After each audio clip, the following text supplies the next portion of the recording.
Alguns homens se perdem e nem percebem que estão perdidos. Eles seguem vivendo, sorrindo, ajudando, sempre disponíveis, sempre acessíveis, sempre bons demais. Mas lá dentro, algo dói, algo pulsa, algo pesa, um cansaço invisível, uma solidão abafada, um silêncio que grita, mas ninguém ouve. Talvez você conheça essa sensação, a de dar demais, de ceder demais, de calar demais, a de tentar ser o cara legal o tempo todo, mesmo quando está cansado, mesmo quando está ferido, mesmo quando ninguém nota. Você vai tentando ser tudo, menos você mesmo. Existe uma prisão que não tem grades, mas que sufoca. Ela se constrói com sim demais, com limites de menos, com uma esperança quase infantil de que, se você for bom o suficiente, ninguém vai te deixar, ninguém vai te rejeitar, ninguém vai se irritar com você. Mas esse é o padrão oculto do homem que tenta agradar a todos. Ele se molda como um camaleão emocional, apaga vontades, dissolve opiniões, se encolhe para caber no espaço dos outros e, aos poucos, se perde de si mesmo. Ele é gentil, sim, mas não por escolha. É gentil por medo, por carência, por sobrevivência. Aos olhos do mundo, ele parece forte, equilibrado, altruísta, mas por dentro, ele sangra, porque ser bom demais, o tempo todo, cobra um preço. E o preço é a sua paz, a sua identidade, a sua liberdade. Sêneca dizia que o homem sábio é satisfeito consigo mesmo, não porque se basta em orgulho, mas porque encontrou dentro de si uma âncora, um centro, um eixo. E esse eixo não depende da aprovação dos outros. Ele sabe que não precisa ser amado por todos para viver em paz. Ele entende que ser firme não é arrogância, é maturidade emocional. Que manter sua verdade, mesmo diante da crítica, é um sinal de força, não de frieza. E talvez seja aí que muita coisa desmorona. Porque fomos ensinados a acreditar que agradar é nobre, mas a verdade é que, muitas vezes, agradar não é bondade, é medo disfarçado, medo de desagradar, medo de perder, medo de ser deixado para trás. Essa é uma das maiores confusões que carregamos. Confundimos gentileza com submissão, confundimos empatia com omissão, confundimos presença com autoabandono. E assim, em nome do amor, sacrificamos a nós mesmos. Mas existe um caminho de volta. E ele começa com algo simples, porém profundamente desconfortável. Dizer não. Dizer não de forma calma, de forma consciente, de forma honesta. Comece por algo pequeno. Um convite que você não quer aceitar, uma tarefa que não é sua responsabilidade, uma conversa que você não quer ter agora. Diga não e observe.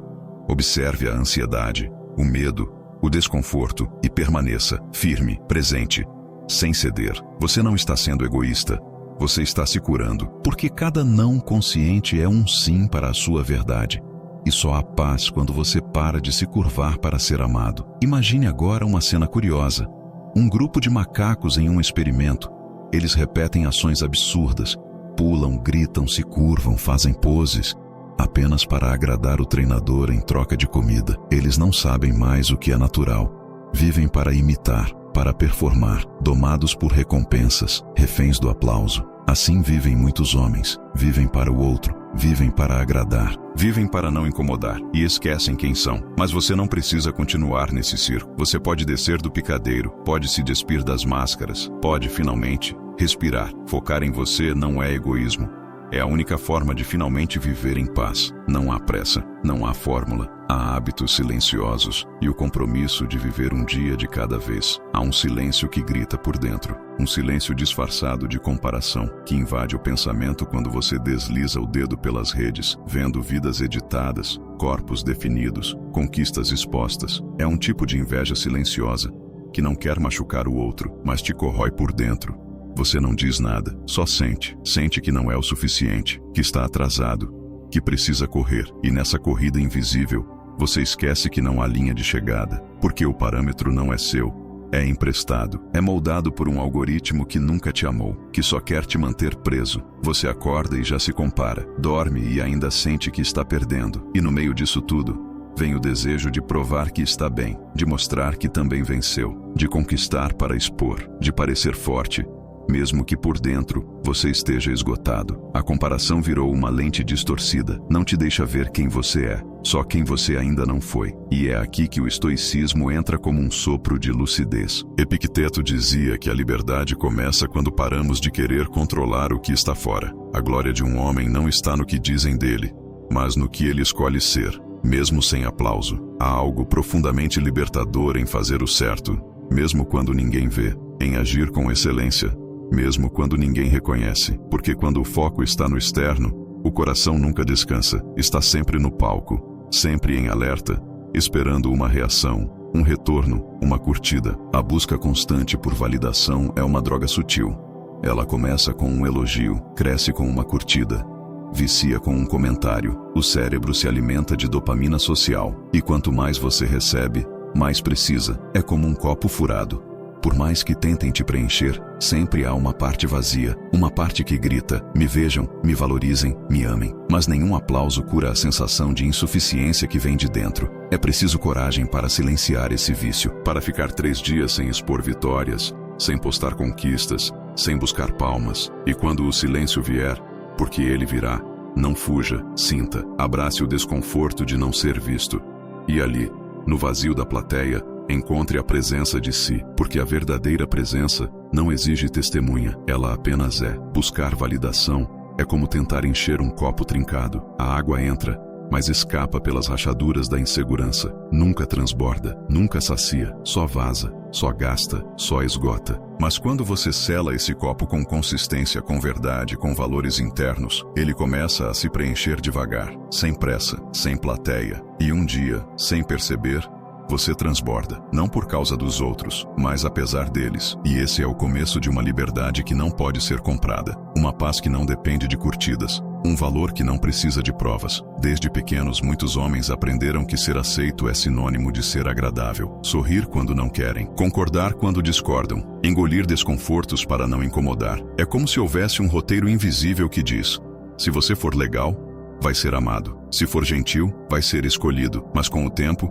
essa máscara começa a pesar. Ela aperta o peito, engole palavras e apaga a centelha do que é autêntico. Porque ser constantemente o cara legal tem um custo silencioso, o da própria verdade. É um esforço contínuo para agradar, às custas da própria integridade. E o mais cruel, nem sempre funciona.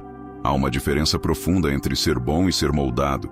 Homens que se moldam a todo instante não crescem, se encolhem. Suas escolhas são editadas pelo medo de rejeição. Seus passos se tornam calculados e não autênticos. Sua presença passa a ser uma performance e não uma essência. Eles viram especialistas em adaptar-se e esquecem quem são quando não precisam agradar ninguém. A verdade é que, por trás da busca por ser aceito, existe o medo de ser rejeitado por inteiro, e esse medo faz com que muitos aceitem viver pequenas rejeições diárias de si mesmos. O estoicismo não ensina a ser duro, ele ensina a ser inteiro. Marco Aurélio não escrevia sobre parecer invencível, mas sobre permanecer íntegro. Seja como a rocha que a onda não move. Uma rocha não agride, não confronta à toa, mas também não se curva a qualquer maré. Um homem estoico compreende que ser justo é mais valioso do que ser querido, que a verdade pode ferir, mas também liberta, e que a firmeza silenciosa vale mais do que a aceitação barulhenta. Existe uma coragem silenciosa em não agradar, em dizer não quando todos esperam um sim,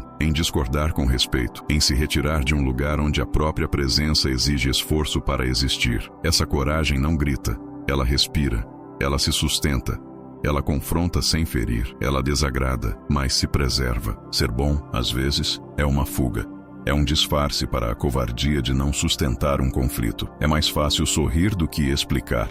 É mais simples concordar do que se posicionar. Mas todo sim que você dá ao outro sem querer é um não que você dá a si mesmo.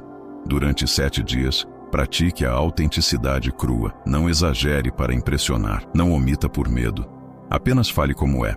Sem adorno, sem performance. Isso vai gerar desconforto, vai trazer silêncio onde havia aplauso, mas também vai revelar quem permanece quando você não está tentando conquistar. Você vai perceber que algumas pessoas se afastam e outras se aproximam mais, porque a autenticidade tem esse poder.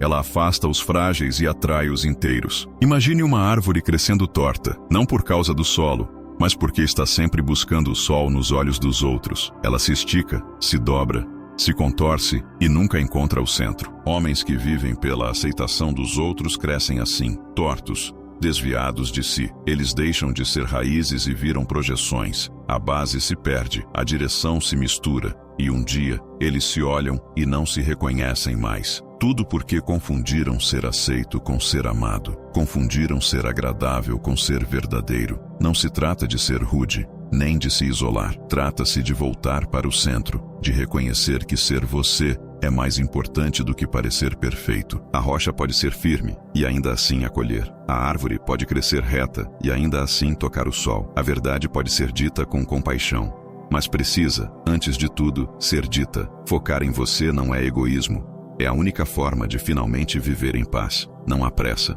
não há fórmula.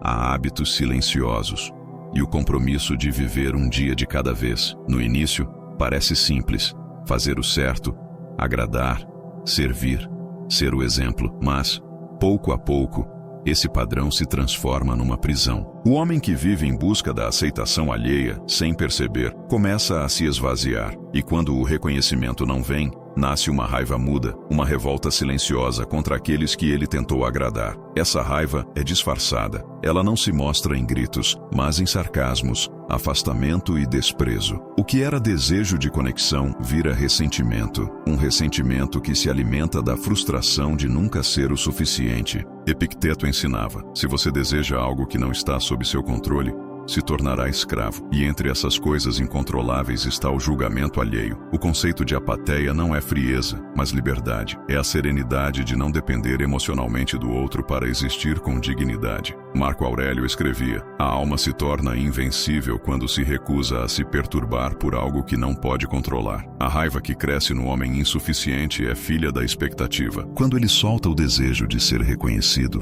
ele solta também a raiva.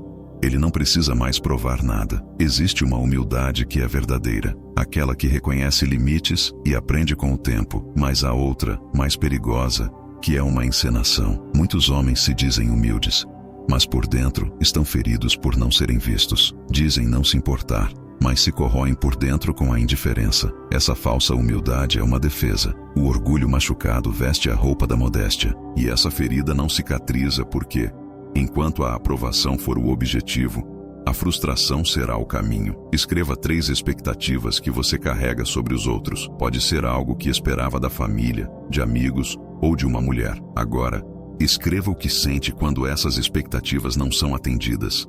Irritação, desprezo, vazio. Isso é o reflexo de onde você ainda deposita seu valor. Observe, respire, aceite. E então escreva a frase estoica: não controlo os outros, mas controlo minha resposta. Essa é a libertação. Imagine um homem diante de um espelho trincado. Ele tenta se ver, mas a imagem está distorcida. Ele ajusta a postura, muda o olhar, sorri diferente.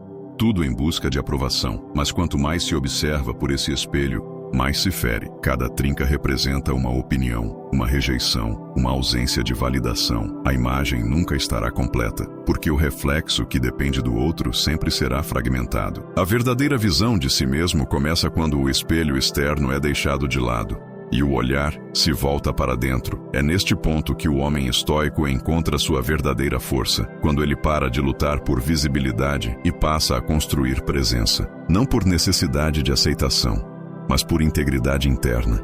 E é com essa firmeza silenciosa que ele descobre a paz. Desde pequenos, muitos homens aprendem que existir é obedecer a um ideal inalcançável. A cobrança é silenciosa, mas constante. Seja forte, seja invulnerável, seja impecável. O resultado: culpa. Culpa por falhar, culpa por sentir medo, culpa por não conseguir carregar o mundo nas costas como mandaram. Essa culpa vira rotina, um veneno que o homem bebe todos os dias, sorrindo por fora, mas se corroendo por dentro. Ele começa a acreditar que, para ser aceito, precisa esconder partes de si. E quanto mais esconde, menos se reconhece. Quanto mais tenta agradar, mais se afasta de quem realmente é. Não há liberdade onde há medo de decepcionar. Para os estoicos, falhar não era um motivo de vergonha. Era inevitável, era humano. Epicteto dizia: o importante não é o que acontece com você, mas como você reage ao que acontece. O erro não define o homem. A reação ao erro, sim. O sábio não se abala ao cair. Ele observa a queda, aprende com ela, levanta mais lúcido. O homem que entende isso para de fugir da falha e começa a usá-la como ferramenta. ferramenta para forjar o caráter, para lapidar suas arestas, para descobrir quem é além da aparência de perfeição. A verdadeira força está em acolher os próprios limites, não em negá-los. O medo de decepcionar transforma muitos homens em atores, homens que atuam no palco da vida, seguindo roteiros escritos por outros, pelos pais, pela sociedade, pelas expectativas que nem sabem de onde vieram. Eles decoram falas que não acreditam, vestem máscaras que pesam, representam papéis que sufocam e, com o tempo, esquecem o som da própria voz. Viver tentando corresponder a uma imagem idealizada é uma prisão, uma cela construída com as mãos do medo. A saída é silenciosa.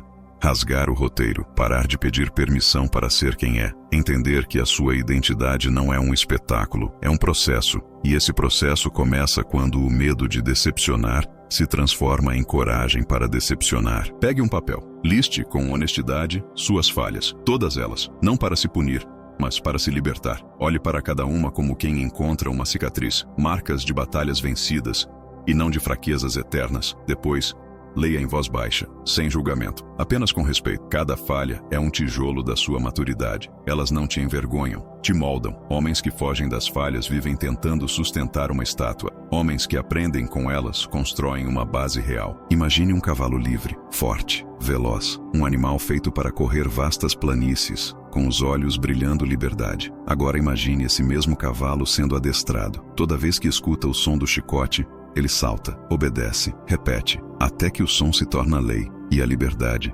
memória distante. Assim é o homem que vive para agradar, que molda cada gesto para não decepcionar, que espera o aplauso antes de agir. Ele se esquece de que nasceu para correr, para decidir sua direção, para viver com autenticidade, não com coleira. A masculinidade verdadeira não é domesticada, é livre, imperfeita, real e por isso mesmo indomável. Há um paradoxo silencioso que poucos reconhecem. Quanto mais o homem busca ser aceito, mais ele se afasta daquilo que realmente é. Ele veste máscaras, ajusta a voz, molda gestos para caber em expectativas que nunca escreveu. No esforço constante para agradar, o brilho autêntico se apaga, e com ele, a chance de ser verdadeiramente visto. O outro, na verdade, deseja presença, não encenação. Quer conexão genuína, não uma imagem polida para agradar. Mas quando o homem se esforça demais para ser aprovado, ele cria uma distância invisível, uma distância entre o que mostra e o que sente, e essa distância vira muro. No fim, o esforço para ser aceito rouba a conexão, e o homem se vê só, mesmo no meio de muitos. Epicteto, com sua sabedoria prática, nos lembra que o amor verdadeiro nasce da verdade, não do teatro. Se você quer ser amado, ame com verdade. Presença autêntica não é uma performance que muda conforme o público. É estar inteiro, é trazer seu rosto sem disfarces, com todas as imperfeições e cicatrizes. É deixar o coração ser visto, mesmo quando isso significa ser vulnerável. Essa presença tem poder, ela dissolve a solidão, porque cria laços que vão além do superficial, ligações que não dependem do aplauso, mas da sinceridade. A verdadeira conexão só surge onde não há máscaras. Quem vive mudando para caber em cada situação, torna-se invisível. Não porque está fisicamente ausente, mas porque não deixa marca. A ausência de uma posição clara faz com que as pessoas passem sem notar. O contraste, o choque, a autenticidade, isso sim é que fixa a memória. O que não é um reflexo genérico, mas uma expressão singular. O homem que desaparece na camuflagem social perde sua cor, sua força. Ele se torna um eco vazio que logo se dissolve no ruído ao redor. E a vida, no fim das contas, é feita dos poucos que ousam ser diferentes. Existe uma força silenciosa na honestidade nua e crua, uma clareza que corta o ar e abre caminhos. Por uma semana, imagine falar sem rodeios, sem adornos que apenas soem bem. Falar o que importa, mesmo que traga desconforto, mesmo que não agrade. Essa prática traz à tona a essência da autenticidade. Ela faz emergir a sua voz verdadeira, aquela que ecoa para dentro de quem te ouve, e é nesse falar sincero que se constrói a ponte para conexões reais, duradouras e profundas. O camaleão muda de cor para sobreviver. Ele se adapta para não ser devorado, mas há um preço invisível. Quanto mais muda, menos se reconhece. Homens que vivem para agradar e mudar segundo o ambiente perdem o tom da própria identidade, esquecem o que realmente os define. E essa perda é silenciosa e dolorosa. A alma perde sua matiz, a essência se dilui em versões emprestadas. No fim, o que resta é a sombra de um homem que nunca foi inteiro, que nunca se permitiu ser verdadeiramente livre. Existe um ciclo invisível que prende muitos homens, silencioso e traiçoeiro. A busca pela aprovação ativa no cérebro os mesmos circuitos ligados ao vício. Cada elogio, cada sinal de aceitação libera dopamina, uma substância que faz o cérebro querer mais curtidas, mais elogios, mais sorrisos, um ciclo que começa sutil, mas que logo se torna compulsão. Essa necessidade de ser amado, de ser validado, assume a forma de uma busca incessante, como se a sobrevivência dependesse disso. O medo de não receber esse combustível emocional pode ser maior do que o próprio medo da solidão. O homem viciado em aprovação está, sem perceber, refém de uma recompensa que nunca é suficiente, um desejo que nunca se esgota. Os antigos ensinavam algo profundo: o verdadeiro poder está no autoconhecimento, não na perfeição. Aquele que se conhece não depende da máscara, não depende do personagem que a sociedade espera. O ideal estoico não é o eu idealizado, imaculado e intocável, mas o eu real, falho e inteiro, aquele que aceita suas imperfeições sem medo. A autenticidade não é algo para ser conquistado aos olhos dos outros. É uma conquista interior que liberta a alma do peso da aparência. A liberdade surge quando o homem abandona a ilusão da perfeição para abraçar a complexidade da própria humanidade. A rejeição por si só não é o que realmente assusta. O que dói de verdade é o medo de não ser aceito se o homem mostrar seu rosto nu, sem adornos, sem defesas. É o medo de existir sem interpretar um papel, de ser visto em sua essência vulnerável. E é aí que começa a prisão. O homem se transforma em ator da própria vida, ensaiando cenas para evitar o abandono. Mas a verdadeira paz não vem da aprovação externa. Ela nasce no momento em que o homem para de interpretar e simplesmente começa a existir, em toda sua imperfeição e força. Há um caminho para romper essa cadeia silenciosa: o jejum emocional de autoimagem. Por 48 horas, o homem recolhe elogios e críticas, guarda-os como um espectador distante, sem se prender a eles. Durante esse tempo, ele deixa de se avaliar pelos olhos dos outros. Ele para o fluxo de opinião alheia e volta seu olhar para a própria ação, para o próprio ser. Avaliar-se pela reação deixa de ser o alimento para a alma. O alimento passa a ser a ação, o movimento verdadeiro, despido do medo do julgamento. Imagine um rato em um laboratório, preso em uma gaiola. Ele tem uma alavanca que, quando apertada, libera uma dose de prazer. O rato aperta uma, duas, várias vezes, preso no ciclo da recompensa, um ciclo que parece dar prazer, mas que o mantém refém. Assim são os homens viciados em aprovação, presos a um mecanismo que os ilude, que promete felicidade, mas que destrói a liberdade. Eles vivem num ciclo que parece prazeroso, mas que rouba a paz. O caminho para sair dessa gaiola começa quando se percebe a prisão e se escolhe não apertar mais a alavanca. Focar em você não é egoísmo, é a única forma de finalmente viver em paz. Não há pressa, não há fórmula. Há hábitos silenciosos e o compromisso de viver um dia de cada vez. Se essa reflexão tocou você, escreva nos comentários. Estou em transformação. Vamos caminhar juntos, um dia por vez.